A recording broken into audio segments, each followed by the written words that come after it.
Estamos começando mais um Drag Pod. Gente, mês de abril começou, estamos com tudo esse mês. Vai ser incrível. O nosso tema de hoje é intolerância religiosa. Gente, vocês acham? Comentem aqui no chat. Vocês acham que existe intolerância religiosa? Quem são essas pessoas que praticam isso, né? E aí a minha convidada de hoje, eu falei, gata, vá montada, porque é babado esse bate-papo. Eu acho que nós temos muito a esclarecer, muito a falar sobre esse assunto, principalmente em Mato Grosso, né? Que nós tivemos um período de escravidão, de escravizados no estado, e nós sabemos que as religiões de matriz africana, esse povo todo que trouxe esse conhecimento para o nosso país, toda essa cultura para o nosso país. E eu acho que é isso, a gente tem muito ainda que aprender, principalmente com as pessoas adeptas dessas religiões. Então, a minha convidada de hoje é a Yanifá Joyce Lombardi. Joyce, seja muito bem-vinda ao Drag Pod. Muito obrigada, agradeço imensamente a oportunidade de estar aqui hoje com você, Nelly. Você, assim, eu sou super sua fã e grata pela oportunidade. Axé. Axé. Joyce, para começar, quem é Joyce Lombardi? Fora do Instituto Sementes do Bem, fora da MT Escola de Teatro, quem é a Joyce Lombardi? Joyce Lombardi é mãe, é avó, é esposa, é uma pessoa que estuda muito e sempre acreditou em caminhos aonde a gente possa andar ao lado dos nossos pares, dos nossos irmãos e irmãs. Essa é Joyce Lombardi. E aí, não, um recorte aqui, você já é vó, menina. Já sou vó. Já sou vó, muitas vezes vó. Sério? Vó, vó de coração. Tenho uma Uhum. neta de 16 anos, Caraca. que é minha neta, minha primeira neta de coração, e vó carnal de Melissa e de Anne. Elas têm quantos anos? Melissa vai fazer 6 e Anne vai fazer 12. Pronto, já manda beijo pras netas, gente. Beijo pra vocês, minhas lindas.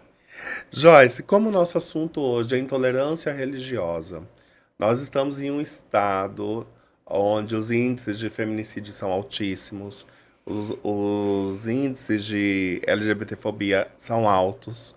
Eu acredito também que os índices de intolerância religiosa também não fiquem para trás, né? Aqui. Porque eu já vi alguns discursos em algumas postagens ou algumas matérias que saem sobre determinadas religiões de matriz africana, e aí assim, é uma enxurrada de comentários atacando, né, os adeptos, ou a casa. Como enfrentar todo esse ódio, todo esse preconceito em uma terra conservadora como Mato Grosso, Joyce? Eu acredito, né, é usar da lei. Nós já tivemos lutas com relação a isso. Houve um momento que nós tínhamos um núcleo de atendimento à intolerância religiosa na delegacia aqui de Cuiabá, mas devido à falta de informação, esse núcleo foi desativado, porque as pessoas entendem alguns processos de intolerância religiosa. Injúria, difamação, calúnia, incitação ao ódio. Há vários mecanismos. Nós não temos hoje algo que diz assim, esse artigo ele responde a isso ou É aquilo, específico, né? né? Ele acaba fazendo essa inclusão. E a outra dificuldade que se tem é quando você sente. Eu já estive nesse lugar, sentada diante de uma pessoa para escrever um boletim de ocorrência. A pessoa escreve-se tudo menos escrito intolerância religiosa. Às vezes coloca na injúria racial, coloca racismo, coloca todas as outras tipificações. E a gente tem feito um trabalho de conscientização para que a pessoa também faça, porque só há registro, como há registro de feminicídio, violência doméstica, e infelizmente o que o pessoal LGBT passa, porque existem denúncia. existem boletins de ocorrência, existe uma continuidade no processo, que há necessidade não só de você fazer um boletim de ocorrência, mas também você representar a pessoa que te agrediu por intolerância, por racismo, por violação dos seus direitos. Então, a gente precisa continuar esse processo. E hoje aqui a gente vai e depois a gente tem a defensoria, que é um canal, né, para quem não tem condições de ter um advogado para dar continuidade, que é o que nos ampara. A outro são os conselhos, que é o Conselho de Promoção de Igualdade Racial, que é um braço para essa luta, tanto do município de Cuiabá, quanto o Conselho Estadual de Promoção de Igualdade Racial, que é onde a gente encontra aporte e apoio para aquilo que é nosso de direito. Joyce, quando nós falando de intolerância religiosa, e aí quando nós falamos de religiões de matriz africana, quais são essas religiões? As religiões de matriz africana, conhecidas seria o candomblé tradicional brasileiro, né? O culto de Orumilá e Fá, e a afro-brasileira conhecida seria a Umbanda, Jurema, várias outras que têm essas denominações. A Quimbanda também. né? Ela é afro-brasileira. Afro-brasileira. Uhum. Mas tudo vai depender muito da família de origem, né? Da tradição que se cultua. O que é a religião de matriz africana? Tudo que se parte da matriz ancestral primordial, que seria a África, e essa construção das culturas dentro do Estado brasileiro. Então, vindo, né, como você mencionou isso no início, essa relação do processo que nós sofremos com a escravização, de retirar o povo dos seus lugares de origem, trazidos para o Brasil. Então, trazidos para o Brasil veio comunidades descendentes de Queto, comunidades iorubás, né, que é a língua de Queto, de Jeje, que é a língua Fumbê da nação de Benin, África, veio para o Brasil, e povo de Angola, que é a língua Banto. Então, olhando para isso, a gente religiões matriz africana, a gente entende que é um povo constituído por uma língua.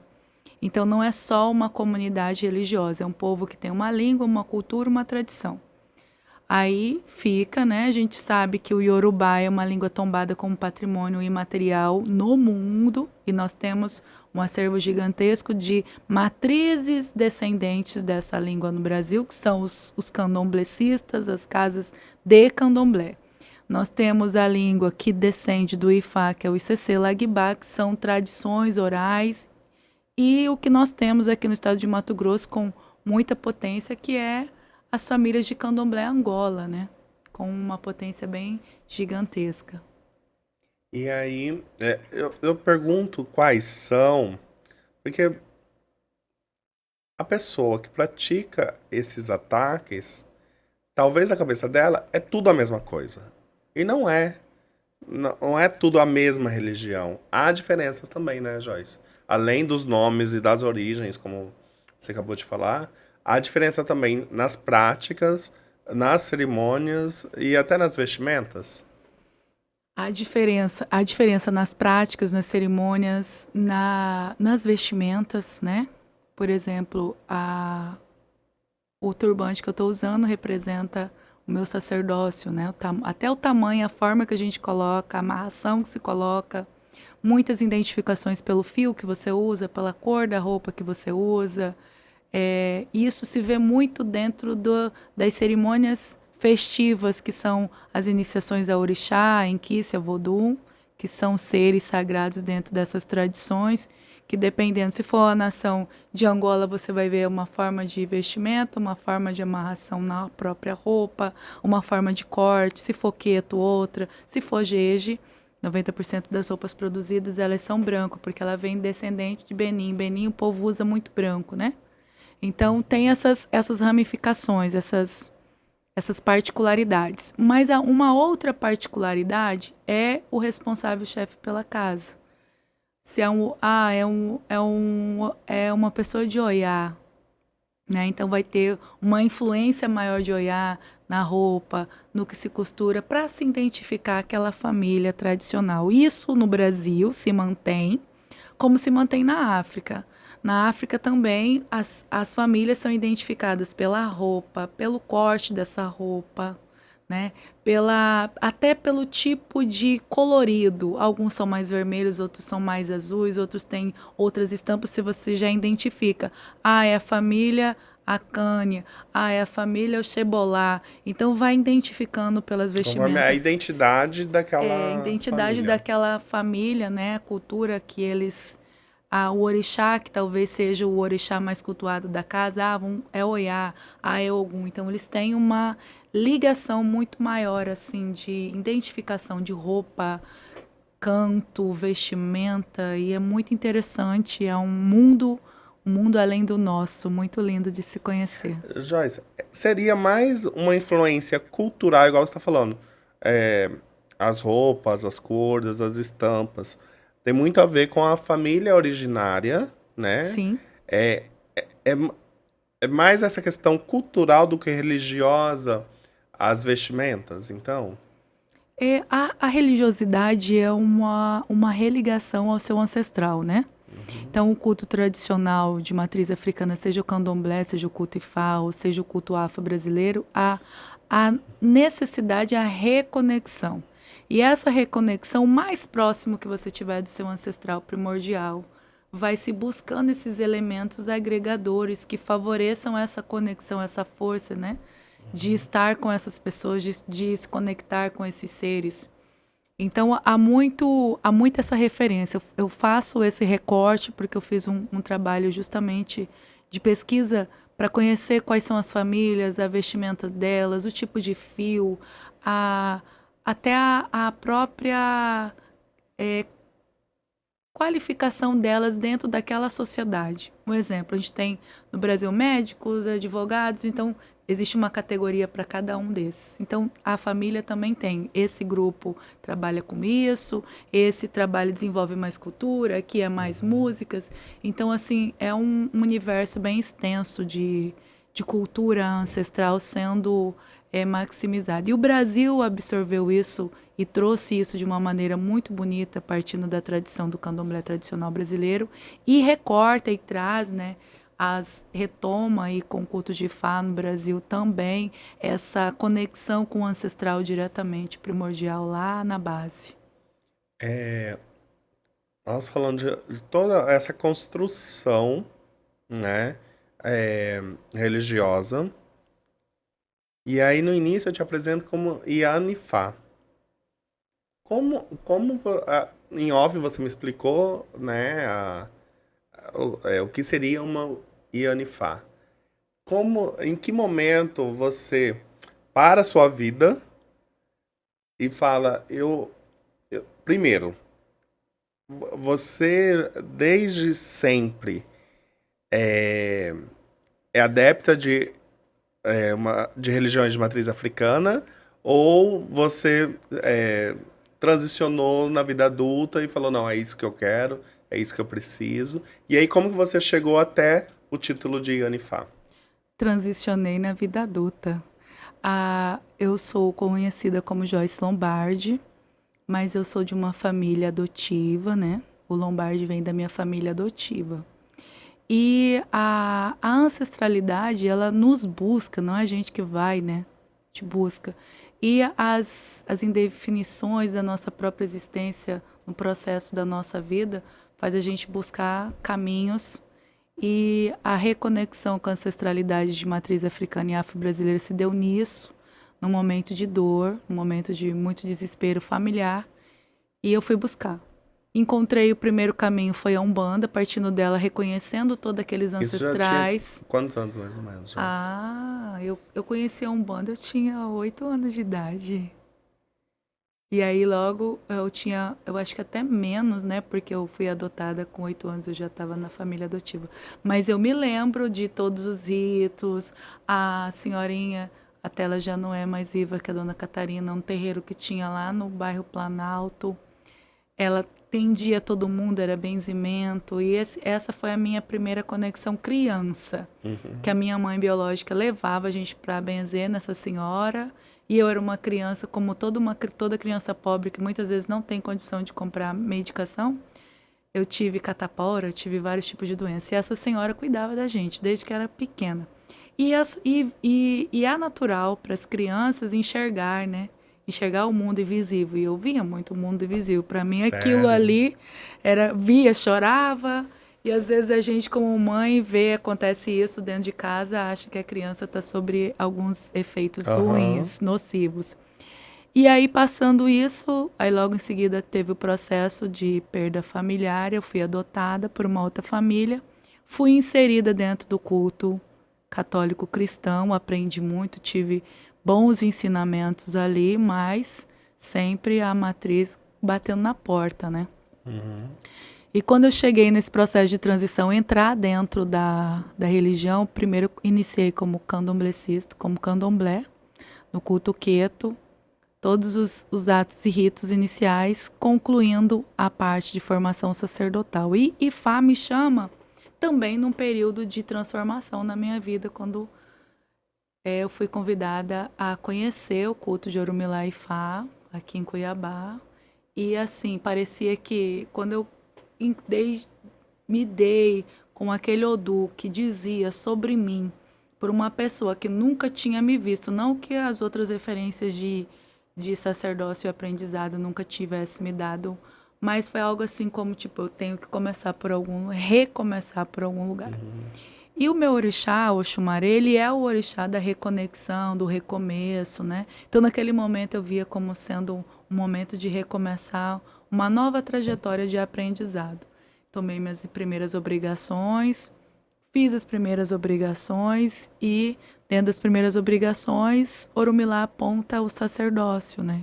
Que é se iniciar o culto como em Anifá, que seria a mãe, a zeladora de Orumilá, a guardiã dos segredos. E no culto de Ifá, meu esposo é Babalaô, a gente cultua e cuida e zela da família. Não que os demais cultos não façam isso. Uhum. Porém, a gente tem alguns caminhos aonde a gente pode estender a mão muito mais aos nossos próximos, e isso me fez muito próxima da religião Yorubá e Cecelaguibá de Ifá.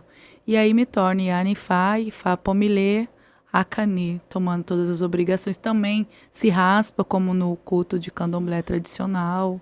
Também tem atos e ritos que também se assemelham, mas as fundamentações são diferentes. É, como você teve a iniciação no candomblé, repete a iniciação também no Ifá? Sim, são iniciações diferentes, Uhum. são começos diferentes, são processos diferentes. Podem se pensar que são complementares no Uhum. processo de aprendizado seu, pessoal particular meu, foi complementar ao meu processo. Outras pessoas podem ser complementares aos processos dela, mas são assim, são conexos, né? E são identitários, são assim como se você tivesse mais próximo. E como o culto de Ifá é o culto considerado o culto mais velho, que tem mais de 5 milhões de anos, então o que a Nossa. gente estuda dentro dele é que todos os outros cultos beberam, né, da tradição de Orumilá lá há 5 bilhões de anos atrás. Você Uhum. vê as referências e você vai. Também tem os mandamentos de Orumilá, e tem coisas assim que você vai bebendo e você vai reconhecendo em algumas outras tradições.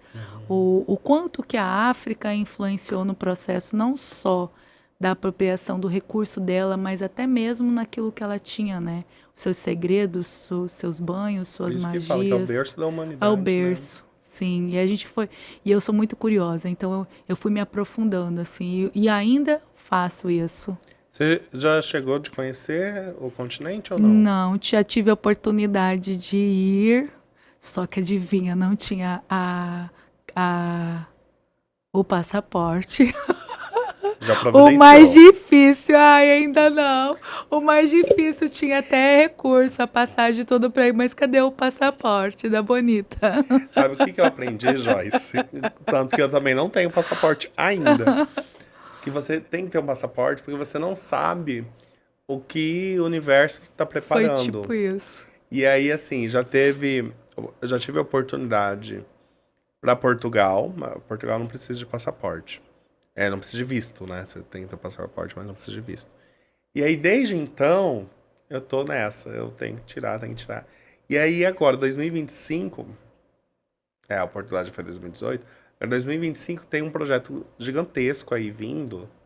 E eu vou precisar de passaporte. Então, inclusive, eu tenho que colocar na minha agenda para agendar, para tirar. Para não se esquecer. Agendar para tirar. Eu perguntando que você fala com tanta propriedade, né? Da riqueza que falando do culto Ifá, falei, gente, essa menina já teve na África, já teve. Porque tem coisa que o estudo nos entrega, mas tem coisa que a experiência, a vivência, né, é muito mais, agrega muito mais. E aí, quando você faz toda essa iniciação, e, como você disse, você e seu esposo, vocês estão em uma posição hoje dentro do culto Ifá. Essa posição seria o topo da liderança ou tem alguém ainda? Pra gente, até pode parecer até algo. Para nós, como mulheres, o culto Yanifá, depois de Yanifá, existem outros cultos, né? Mas você chegou vamos dizer, ao máximo A dentro do ponta da culto. pirâmide. Isso, dentro do culto, para as mulheres. Para os homens, que têm determinados caminhos espirituais, existem outros ritos e iniciações. Mas é como eu falo para muitas pessoas, quanto mais próximo eu estiver do sagrado, esse que é o importante. A titulação é como você receber o nome do seu pai e sua mãe quando você nasce. Então, cada iniciação você recebe um nome de um renascimento seu. Então, eu considero um renascimento de propósito, de vida, de construção, que houve muitas modificações positivas para a nossa família.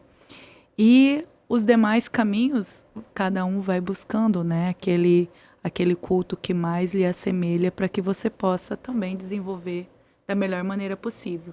O que eu gostaria de dizer é que o culto tradicional, ele não é um culto simples, não é um culto fácil, mas como tudo na vida tem que haver dedicação e amor, né?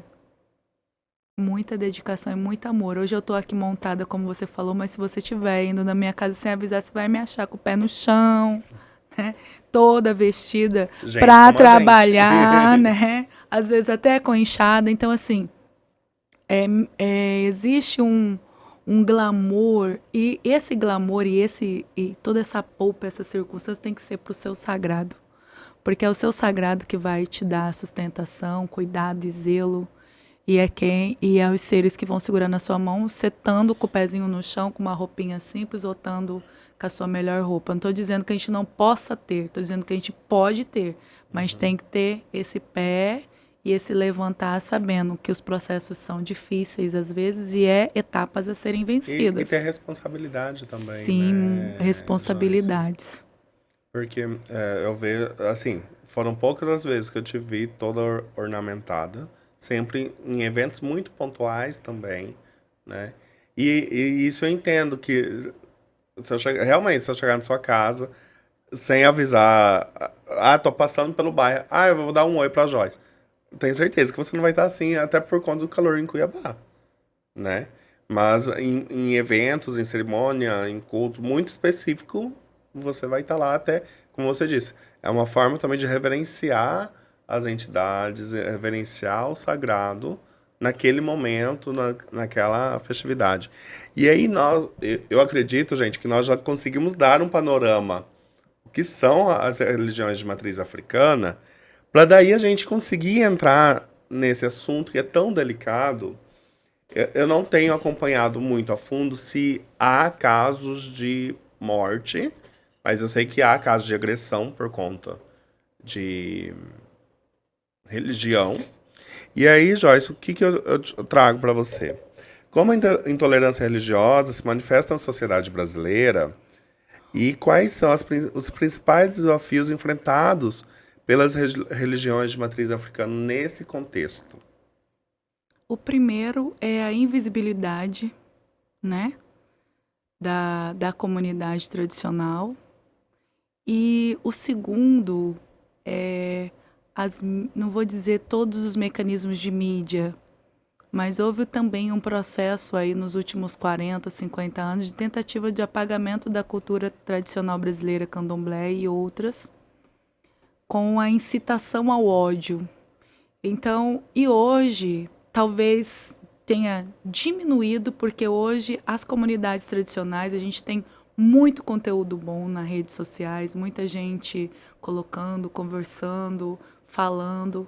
Estou dizendo muito conteúdo bom, estou dizendo que são todos conteúdos bons. Mas se colocando, mostrando sua cantiga, sua música, sua dança, isso acredito que ao longo desses últimos 10 anos tem minimizado alguns efeitos. Mas aonde nós estamos com casa aberta há 14 anos, lá nós já fomos atacados, já tentaram tacar fogo na minha casa, já apedrejaram. E a gente acabou, como você falou assim, Joyce, antes da instituição. Nós instituímos a instituição, isso há 10 anos, começamos a atender à sociedade, ao nosso entorno, para entender que nós não estamos ali para prejudicar ninguém, que nós estamos ali para construir uma comunidade onde todos possam morar com segurança. A gente tem eventos dentro da nossa casa tradicional que a gente acolhe todas as culturas, que a gente vai chegar nisso daqui a pouco, né, falando da interreligiosidade, porque como eu disse uma vez dentro da minha casa, uma pessoa que me criticou dentro da minha casa, como é que você coloca neopentecostal dentro da sua casa? Falei, porque eu vivo nessa comunidade, quem tem que ter paz, sossego, sair, chegar com segurança é eu e minha família. Então as pessoas também têm que entender que a gente está aqui para construir, não construir maldade. Então houve muito essa incitação, né? Embora exista lei, embora a gente tenha o direito de escolher o que bem quiser, mas parece assim, eu tenho o direito, o corpo é meu, o CPF é meu, mas a língua e o ódio o ódio ao agredir, tirar uma vida, isso assim é como se essas outras coisas não existissem para algumas pessoas. A gente não tem assim, a gente tem denúncias, mas nada que chegou à questão de assassinato. Mas aí da história conta, né? A partir do período da escravidão chegou para cá todas as pessoas que faziam culto, 400 lá vai, pedrinha, em 400, mais ou menos, as pessoas eram assassinadas e tal, escondidas. Então, houve assim, um processo de repressão muito grande, isso é a nível de história. Então, um pouco dessa vestimenta aqui, tradicionalmente falando, há 100 anos atrás, era o mais próximo do que era o bonito na Inglaterra e na Europa, desse período, que as mulheres vestiam saias grandes, volumosas, com rendas, com brilhos. Então, o culto foi trazendo um pouco dessa influência até para separar, né? Não que não houvesse o simples, mas para separar que era um culto bonito, que era... Então, vem essas influências, tanto na roupa quanto em algumas vestimentas que a gente começa a estudar e ver o tamanho da introdução também dentro do culto afro, a influência do mundo, né? E para sobreviver, como muitos escondiam a sua tradição, escondiam os seus cultos atrás no fundo do fundo do quintal. Você falou duas coisas, que eu quero aproveitar o gancho, porque minha memória é ótima, daqui a pouco eu esqueço. Uma é sobre a invisibilidade. Nós estávamos comentando em off também sobre os editais no estado de Mato Grosso, que tem uma porcentagem de recursos direcionado para povos de terreiro, né? Como que você vê essa porcentagem, essa distribuição de recursos dentro dos editais para os povos de terreiro, Joyce? Eu particularmente, eu acredito assim, houve uma luta antecedendo a isso e houve também uma entrada de pessoas dentro da própria Secretaria Estadual de Cultura que tem esse olhar da diversidade, da inclusão da cultura, partindo até mesmo que o Estado brasileiro vem trabalhando, né, insistentemente para garantir o fomento a todas as culturas e tradições. Só que anterior a isso, a gente fez muitas lutas a nível de Assembleia Legislativa, conselhos de estados, denúncia, porque os projetos chegavam na secretaria, o que não acontece hoje, e às vezes não era nem saía como projeto escrito, né? Hoje você tem lá os 30% do recorte racial e tem lá a quantidade de vaga para povo de terreiro, a quantidade de vaga para o que não acontecia antes. Ainda é pouco? Com certeza. Mas a gente vem trabalhando no processo de qualificar as comunidades de terreiro. A gente tem tido parcerias como do pessoal da coordenação do MINC aqui de Cuiabá, que teve curso da Lei Rouanet dentro da nossa casa de axé, para várias pessoas que são da comunidade tradicional.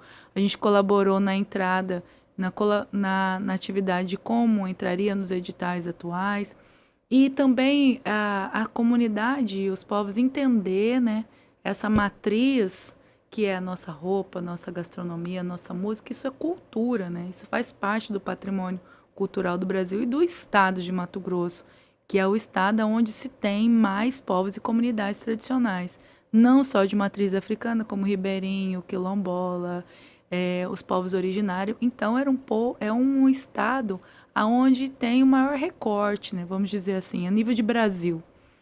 Porém, a gente vem nas lutas mínimas, conquistando gradativamente os espaços e fazendo valer os nossos direitos. Aí dentro da sua fala, quando você fala de roupas, né, puxa a Europa. Em algum momento, as religiões de matriz afro, elas são elitizadas no decorrer da história ou não? Sempre foram marginalizadas? A elite aconteceu com um ou outro por ter uma conexão maior em alguns estados com as lideranças políticas. Existe alguns, né, que são mencionados por governadores, senadores e tal. E aí houve um recorte para essa elite política que pertenceu a algumas casas. E existe uma elite também, que eu falo elite da música, que também pertence a algumas comunidades, mas essa elite da música, que muitos conhecem, eles não defendem comunidade A ou B, eles defendem a cultura, o candomblé, a tradição, a permanência com seu espaço e com a sua propriedade ancestral. Isso é muito, muito bom para todos nós, né? Mas assim, o que a gente tem é a nossa própria referência. A nossa casa ela é construída com nosso próprio esforço, né? Com o nosso próprio dinheiro, muitas vezes do nosso próprio trabalho diário, mensal, do nosso ganho. Não existe assim. Pode até existir, mas ainda não se acessa. Por exemplo, IPTU, que a casa não pague, como tem incentivo de outras liturgias, né? A incentivo de construção ou áreas de doações. A gente não acessa isso com tanta facilidade. Se alguém acessa, acessou lá 20, 30 anos atrás, por algum mecanismo, alguma política de acesso que ocorreu no Estado. Então, isso já é um processo, porque se é um país e um Estado de equidade de direitos, se uma comunidade religiosa, independente da denominação dela, tem direito a ter uma área, a comunidade de matriz africana também deveria ter. Deveria ser a mesma oportunidade para Sim, todos, se né? pode construir 10 denominações de determinada categoria religiosa, também 10 das nossas. Se pode doar um espaço para usufruto de 20, 30 anos, você também poderia dar para os nossos, né? Por que não, né? Por que não, né? Joyce, falamos da invisibilidade, das roupas, dessa questão elitizada. E realmente tem alguns famosos, alguns artistas que realmente levantam a bandeira, mas também não é algo que eles ficam batendo sempre, né? É bem pontual essas falas. São bem pontuais essas falas. Joyce, e aí você fala dessa. Que agora vocês levaram essa capacitação para os Sim. povos de terreiro, até para conhecerem um pouco das possibilidades, de outras possibilidades de recurso e de estar também tendo projetos fomentados por essas leis de incentivo. Mas e aí eu jogo para você. De que forma a sua prática como Yanifá e a religião Ifá podem contribuir para o diálogo interreligioso na sociedade num contexto geral? É o que a gente está fazendo hoje aqui com você. A gente vem como Yanifá, né, fazer esse diálogo, trazer um pouco do que a gente vivencia, falar das nossas experiências e nos processos que a gente está. Quando existe relações e reuniões políticas, a gente vai como uma autoridade tradicional, que é o que a lei nos garante, né?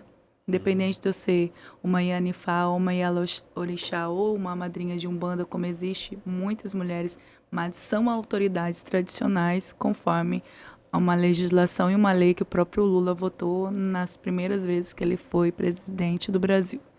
Então, hoje, a comunicação nossa, o que a gente leva, o que a gente tem trabalhado. Nós trabalhamos na sanção juntamente com uma comunidade chamado Fórum Nacional de Segurança Alimentar dos Povos e Comunidades Tradicionais de Matriz Africana. Junto com esse trabalho foi sancionado um projeto de lei que já foi votado, está em aquele processo transitório, mas a gente votou ele em 2022, que é onde qualifica como povos e comunidades tradicionais. E as nossas casas, elas não são ilhas, né? Conforme a lei, elas são territórios, assim como é um território quilombola, assim como é um território de povo tradicional, porque lá dentro constitui a nossa existência, a nossa música, a nossa comida, a nossa tradição, nossos ritos. Dessa lei, nós conseguimos também, junto com, na época, então, o deputado Allan Kardec, a lei que preserva o patrimônio material e imaterial dos povos tradicionais e comunidades de matriz africana de Mato Grosso. Junto com isso, nós trabalhamos em 2016 na sanção do Comitê Estadual de Povos e Comunidades Tradicionais. E a gente, durante 10 anos, lutamos para agora tem criado um Conselho de Povos e Comunidades Tradicionais, onde existe cadeira para comunidades de candomblé, ou ifá, ou umbanda, ocupar para desenvolver políticas públicas em defesa dos direitos culturais, educacionais e tal. O outro trabalho que a gente desenvolve, a partir da instituição, a gente está sempre dentro dos conselhos. Então, a gente está dentro do Conselho de Assistência, dentro do Conselho do Direito da Mulher, dentro, quando a gente é convidado para ações e conferências, Conselho dos Direitos Humanos, sempre levando esse recorte das necessidades da comunidade serem olhados, né? Nós fizemos um trabalho juntamente com a Secretaria, espero que isso se torne uma realidade, com relação ao plano de 10 anos da Secretaria Municipal de Cultura, pelo Fórum de Cultura Municipal, aonde lá estava escrito outros para nossas comunidades. Aí houve uma mobilização onde os outros apareceram e qualificaram o que é a nossa cultura, como ela pode centrar que ao toque, a música, a cantiga, o que você traz uma pessoa de outras ramificações por saber, você tem quem realmente nasceu ali dentro daquele ritmo de percussão, musicalidade africana e pode sim contemplar um projeto, está dentro dos processos. Então a gente colocou dentro de lá o artigo 19 da Lei 1279, que fala dessa propriedade cultural que a matriz tem, né? Todas as matrizes afro e matriz africana têm para participar de editais culturais. Então, a gente vem fazendo esse diálogo nesses processos, que parece assim que está tudo resolvido, que é só colocar lá que tem políticas públicas afirmativas, mas ainda a gente precisa dizer que existe... Não é só isso, né? Não é que só não colocar. é só colocar. Precisa exigir que elas estejam, precisa pedir, assim, legalmente os processos sejam cumpridos. Então, há um desgaste, né, da comunidade em si, mas também há uma grande luta nessa influência. Outro trabalho que a gente conseguiu aí, junto com outras lideranças também, é a questão do mapeamento dos povos e comunidades tradicionais, que, em tese, parecia tudo resolvido por uma lei nacional, papapá. E nós precisamos também fazer a defesa, né, que nós não estávamos sendo mapeados por ser uma religião de matriz africana. Nós necessitamos ainda, que o projeto não está pronto, de mapeamento partindo de ser um povo, né? A mãe ou a Iá ou o Babá de Queto é uma nação, é uma língua, é um povo. Jeje é um povo, uma nação, uma cultura. Angola é um povo. Não é só olhar pelo atabaque que toca, né, ou pelas músicas que cantam, é pela cultura que tudo ali é envolvido, né, por toda essa ramificação. Eu falo que O culto de matriz africana é uma gigantesca árvore com centenas de galhos de possibilidades dentro da própria estrutura dela. Então, a religião é um dos galhos que nós temos da nossa propriedade cultural. Gente, eu tô ouvindo você falar, eu tinha uma pergunta pra você. Me fugiu agora, se eu lembrar, eu volto nela pra falar, pra te fazer. Ela. É, realmente é importante fazer esses debates em público, Joyce. É, porque só assim, para tentar plantar a sementinha, né, não é nem da aceitação, mas respeito. Mesmo que eu falo, você não é obrigada a me aceitar, mas você é obrigada a me respeitar, assim como eu te respeito. Lembrei. Você falou como vocês estão se organizando em Mato Grosso, com o conselho, com. Você falou algo antes do conselho também? Comitê. O comitê. Isso é pontual em Mato Grosso ou nos outros estados os povos de terreiro também estão se organizando nesse formato? Olha, eu tive no encontro nacional em Brasília, que foi da sanção da lei em prol da lei da dia 21 agora. E a gente percebe que há uma fragilidade nacional, né? Então, as casas que são mais tradicionais, ela tem ali a própria abertura dela social constituída, casas de 50, 100, 200, 300 anos constituída. Porém, os novos, né, as novas, porque cada filho, cada casa que se levanta é um novo território que nasce na sociedade. Ele também precisa ser amparado, ele também precisa ter seus direitos garantidos. Então, a gente vê que existe uma movimentação a nível nacional dessas políticas sociais. E junto com isso, que era algo que eu ia dizer antes, só que eu me esqueci e você falando me lembrei, nós também estamos num processo chamado Reparação Histórica da Escravidão, que é um projeto nacional, que está dentro do Ministério Público Federal, aonde todas essas comunidades, salvo engano, dentro do processo tem 274 instituições.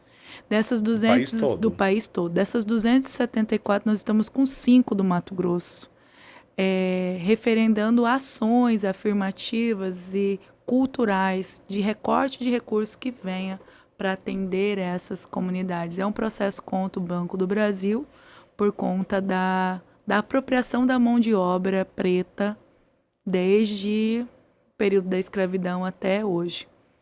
É um processo que vai caminhar? Podemos vencer? Não.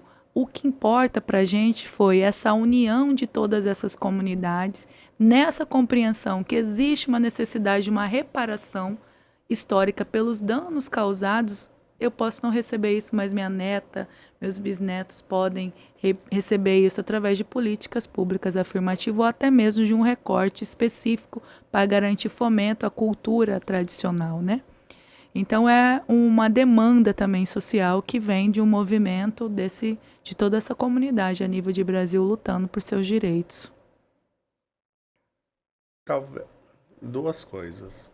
Você falou nós temos as casas mais antigas, tudo registrado, formalizada quanto instituição. Eu acredito que você tenha passado por isso ou conhece alguém que passou. Esse momento de abrir uma casa e formalizá-la, como é esse atendimento público, Joyce? Na prefeitura, eu não sei se precisa de contabilidade. Como que é todo esse atendimento, digamos que você vai abrir sua casa hoje. Essa pessoa que vai te atender está preparada para te atender de uma forma imparcial, sem julgamento, sem virar a cara, sem comentários, com você ali presente? Olha, a gente tem municípios que são receptivos ao processo e nós temos municípios que são extremamente conservadores, preconceituosos. Então a coisa não anda. A gente precisar fazer uma ação civil, Ministério Público, por conta que é um direito. né? Você vai pagar todas as suas taxas. O processo, e a gente começou a fazer isso pelo Instituto, com essas comunidades que a gente conhece que foram, ou quando não cobra taxas assim, não o cartório, né? Algum cobra uma coisa assim que parece que não é para fazer. Então, existe alguns mecanismos. Organização do estatuto, ata de fundação, organização, orientar como é que vai ser esse grupo, quem pode ser essas pessoas. O que é o grande dificuldade é, às vezes, o sacerdote da casa fica desamparado. E a preocupação dele no processo é que monte essa instituição, outra pessoa tome conta dali do espaço dele e ele perca a autonomia de cuidar, né, do seu sagrado ali. Então, existe algumas normas e algumas leis que possam favorecer. Mas o processo em si não é fácil. A grande maioria tem um não, ou quando constituem algo para eles, que a gente já teve acesso a algumas documentações, constitui igual se fosse uma associação de moradores. E até com artigos estatutários igual de uma associação de moradores.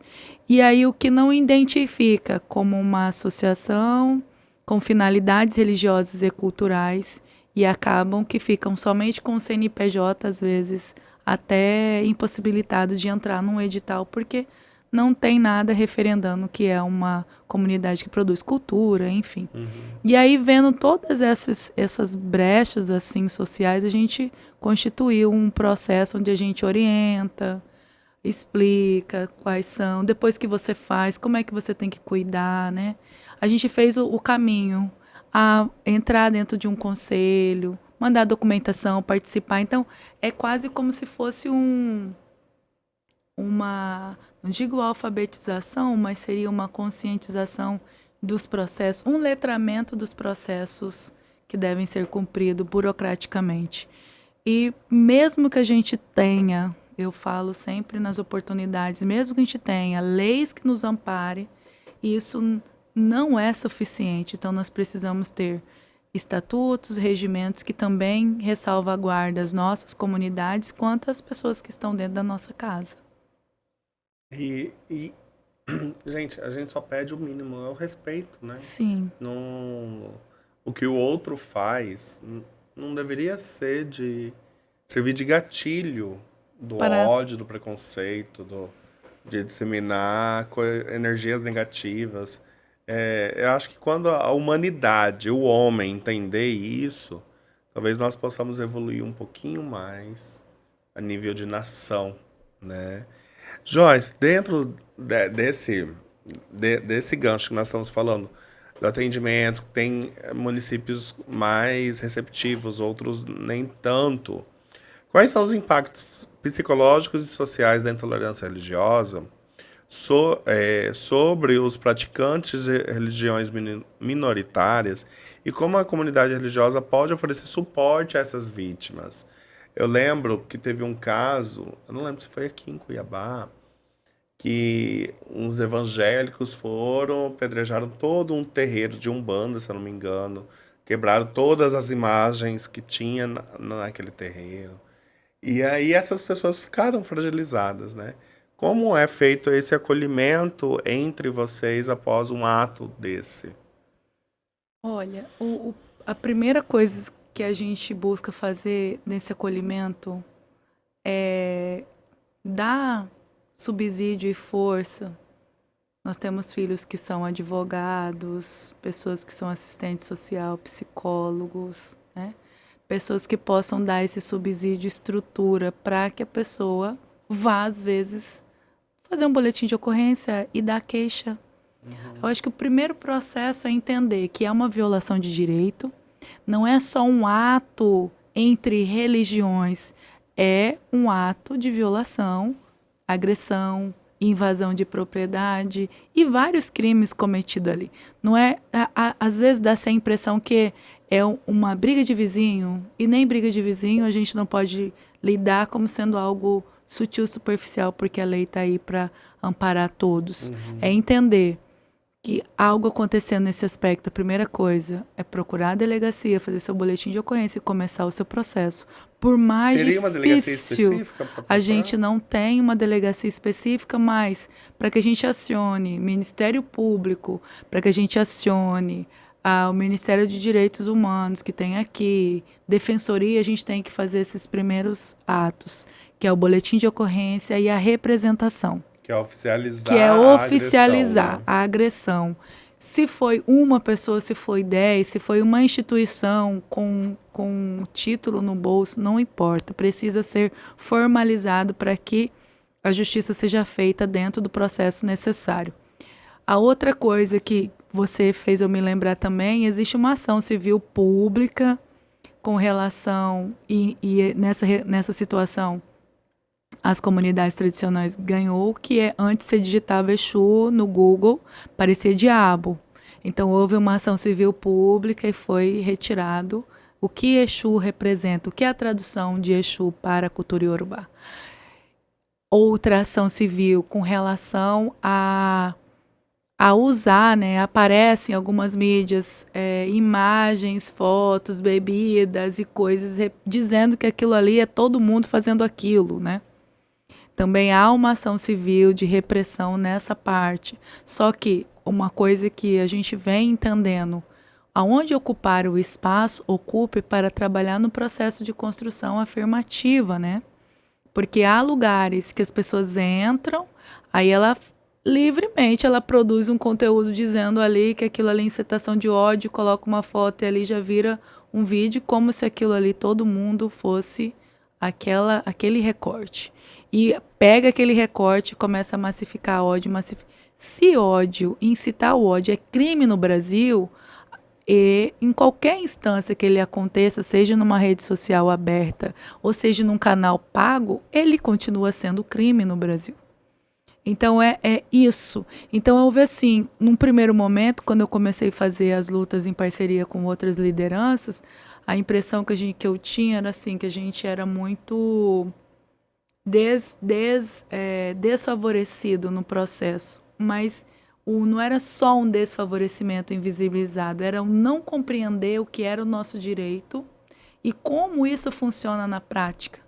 Então, se minha casa é atacada e eu não vou fazer um boletim de ocorrência, nem entra na estatística, nem gera política para ter um policiamento na minha região para que não aconteça isso com outras comunidades. Então, tem certos atos que mesmo que alguns falem, mas isso não é importante sim. Porque quando sai lá, segurança pública, ataque à comunidade religiosa, obriga o sistema a colocar mais policiamento, obriga o sistema a educar melhor os seus, obriga a fazer algo. E se a gente silencia, é como se tivesse tudo bem. Não tivesse acontecendo nada. Não tivesse acontecendo nada. E isso vem se mudando. Então a gente tem hoje tem um livro do Ivanir Santos, de intolerância religiosa. O único lugar que não aparece lá, inclusive eu tive com ele e falei, por que não tem Mato Grosso? Aí ele falou, porque Mato Grosso não tem estatística. Como não tem estatística? Justamente naquilo que eu falei. Quando vai fazer um boletim de ocorrência, aparece injúria, aparece qualquer outra tipificação, mas não o nome intolerância religiosa. Aí começamos um caminho, né? A comunidade daqui, várias lideranças, que precisa mudar o sistema nacional e incluir no sistema de segurança a palavra com o artigo e código, né? Aí houve algumas modificações. Hoje, racismo religioso já entra outras, mas até que a gente vai se adequando às realidades das modificações legais, a gente vai fazendo e aproximando os nossos o máximo possível que eles puderem dos seus direitos. É o que a gente tem feito. E Yolanda, nós temos quanto tempo? 54 minutos. Nossa, em cima, hein, Joyce? Em cima. Deixa eu te falar. Você falou de... Gente, deu branco agora. Peraí, vai vir. Ah, tá, lembrei. Eu sei que na Umbanda usa imagens de santos católicos referenciados dentro da Umbanda. Nas outras religiões de matriz africana, tem alguma referência com esses santos católicos ou não? Não. O sincretismo ele é um bem particular da Umbanda. Existe assim uma fala, né? Eu sou de algumas pessoas, não é todo um conceito. Ah, eu sou do santo tal representa.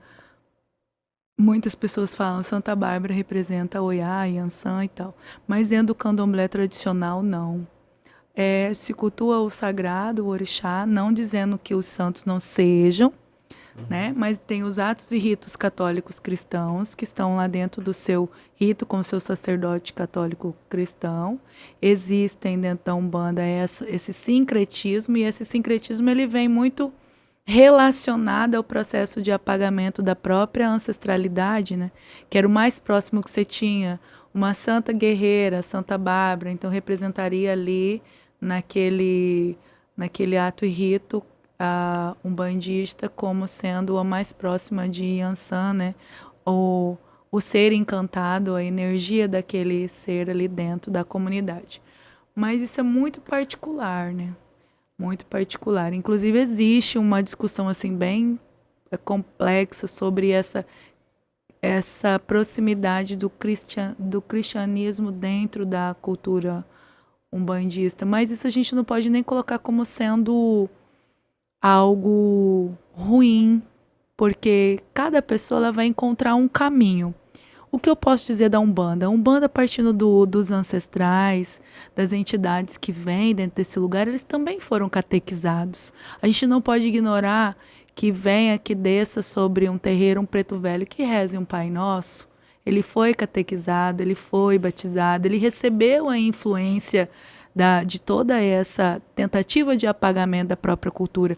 E nem desmerecer que a oração dele, por estar ali dentro de um terreiro, é diferente ou tenha menos potência. Também a gente não pode dizer que um caboclo, quando desce dentro de um terreiro de umbanda, que não fale o português, não falo português, não tem mas tem aquela energia, tem o brado, tem o banho, tem o cuidado, tem o zelo.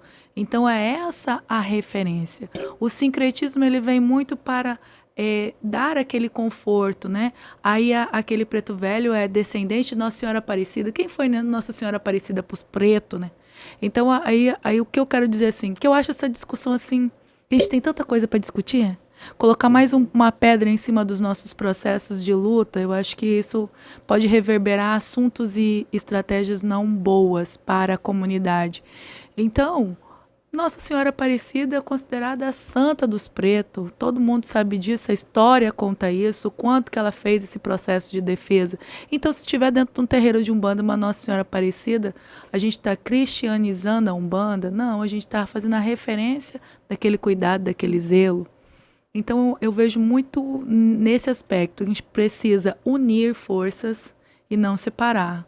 Porém, o culto tradicional brasileiro candomblé, você inicia o orixá, você participa dos ritos e atos o mais próximo da sua ancestralidade familiar, como um batismo num culto católico cristão, como uma iniciação de uma catequese, de uma crisma, que você vai passando por processos até você chegar à sua maturidade espiritual dentro daquela entidade religiosa. E aqui também tem os seus ritos.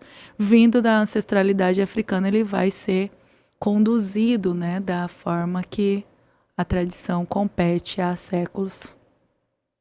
Joyce, de tudo isso que nós falamos, eu quero que você fale olhando para essa câmera.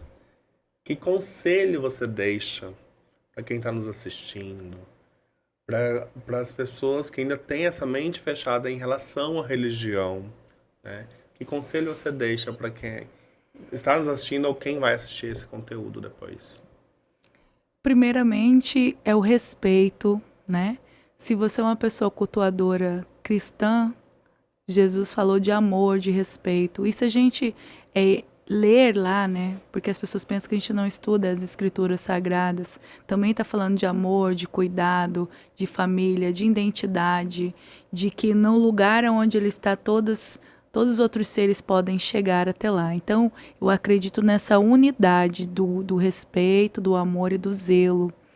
e entender, né, que África é o primeiro continente no mundo e mesmo que quem nos antecedeu buscou o caminho do apagamento, nós somos conscientes o suficiente para fazer as nossas escolhas e que elas sejam positivas, que elas sejam incitando o amor, incitando o respeito, incitando a paciência, a tolerância, o cuidado e o zelo, que a gente promova boas práticas de bem, de fraternidade, de amor com todos os cultos e com todas as tradições, porque Jesus, nas escrituras dele, ele não desrespeita, ele integra, inclusive luta contra o desrespeito. Naquela época lá já vivia intolerância, né, da forma que ele via o mundo. E a tradição de matriz africana, ela é matriz, ela é matriarcal, ela vem de mãe, né? Ela vem de ancestralidade, ela vem desse útero materno da proteção da nossa água, das nossas florestas, das nossas terras e proteger os nossos ritos e principalmente a nossa família. Porque rito, as pessoas pensam que rito é só acender vela, né? Rito é desde que eu levanto cedo, vou escovar meu dente, sento, tomo meu café. É um rito, é um ato. A diferença é que a gente, naquele momento, a gente celebra uma comida, uma oração, uma prece, um oriquim, uma cantiga e somos filhos da mesma carne ancestral, do mesmo sangue de todos os seres do planeta, nós somos iguais. Ou na nossa cultura, nas nossas diferenças culturais, mas nós somos ancestralmente divinos, filhos de um único ser chamado Olodumare para nossa cultura, Deus para alguns e outros nomes para outras religiões. É isso. Joyce, eu quero agradecer, assim, imensamente por você aceitar o convite para esse bate-papo. Eu confesso que eu estava morrendo de medo de como conduzir esse bate-papo, de como. É, é, é isso mesmo, como conduzir, porque para mim é totalmente desconhecido, né? Por mais que eu sou espírita, kardecista, mas eu tenho a consciência que é diferente. Sim, É, é, é outra cultura, é outro. Tem um outro vocabulário aí. Nós estamos falando de, como você disse, de religião, religião milenar, né? O espiritismo, comparado às religiões de matriz africana, é um bebê, né? O espiritismo, se eu não me engano, tem 150 anos. Máximo 200, acho que não chegou a 200 ainda. Então, assim, eu vim muito apreensiva pro estúdio. Eu lembro até que quando eu perguntei pra você via WhatsApp como pronunciava Yanifá, você falou, fica tranquila. fica tranquila. Falei, se ela falou, tá tudo certo, gente. Eu quero agradecer do fundo do meu coração, mais uma vez. Conte sempre comigo. Sempre que tiver uma pauta nova, algo que vocês precisem tornar público, vamos agendar, vamos conversar, tornar público isso. E aí, antes de encerrar, vou pedir para você encerrar, mas para você que nos assistiu até agora, compartilhe esse episódio com o maior número de pessoas. Se ainda não se inscreveu no canal da Almanza Editora, se inscreva, tem o canal aqui embaixo para se inscrever. Ative as notificações toda semana.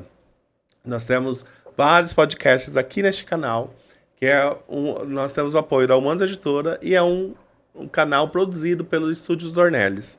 Então todos os nossos podcasts, tem podcast para criança, Pé de Moleque, que é apresentado por Lucas Budói e Eric Matos, que é tio e sobrinho, eles trazem crianças. Eu acho que é o podcast mais extrovertido que nós temos aqui.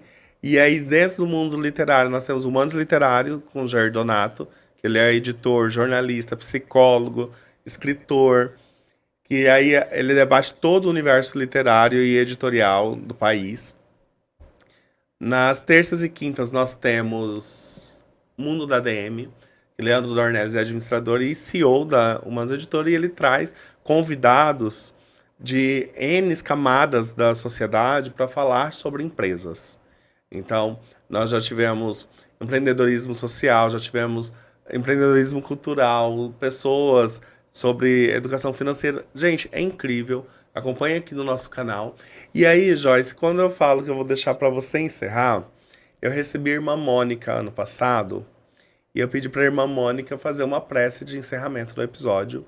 E com você não poderia ser diferente.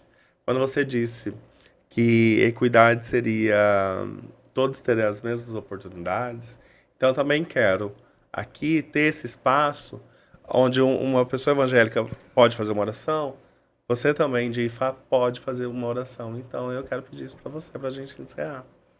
Agradeço, Axé, agradeço a oportunidade de estar aqui nesse canal de comunicação. Conheço, respeito e tenho um zelo e admiração muito grande por você, Nelly Winter. E acredito muito em todo o trabalho que você desenvolve de abrir portas para quem precisa ouvir e encontrar as pessoas que possam ouvir e a gente também conseguir contribuir com essa melhora no mundo. Então vamos lá. Orumilá Gebel-Aô, que Orumilá abençoe, que Orumilá traga caminhos de saúde, de felicidade e proteção. Orumilá Janã, Ifa Olokun a Sorodaió, O Eleripim, O Kitibiriti Umpa, O Joikuda, Orumilá Gireloni, Orumilá Janã, Ifa Olokun a Sorodaió, O Eleripim, O Kitibiriti Umpa, O Joikuda, Orumilá Shireloni, Orumilá Janã, Ifa Olokun a Sorodaió, O Eleripim, O Kitibiriti Umpa, O Joikuda, Orumilá Gireloni. Que Orumilá, Senhor do destino, nos traga um destino positivo para que a gente possa caminhar com serenidade, alcançar os nossos objetivos, nossos sonhos. Que Orumilá nos abençoe, abençoe nossa consciência, nosso ori, nossa vida. Que Olodumare possa derramar sobre cada um de nós a paz e a esperança de todos os dias possamos crescer e progredir para os caminhos pessoais, profissionais, familiares e espiritual, porque todas as conexões com o nosso equilíbrio e com a nossa vitória é importante. Orumilá Gebel-Aô a todos, que Orumilá abençoe a todos, a todas e a todes. Axé. Axé, que assim seja. Gratidão. E para você que nos assistiu, até a próxima. Semana que vem, nós vamos bater um papo com Clóvis Arantes, presidente da Associação do Orgulho LGBT de Mato Grosso. Ele vem para falar sobre a programação deste ano da Parada do Orgulho em Mato Grosso. Beijos, até a semana que vem, gente. Tchau, tchau.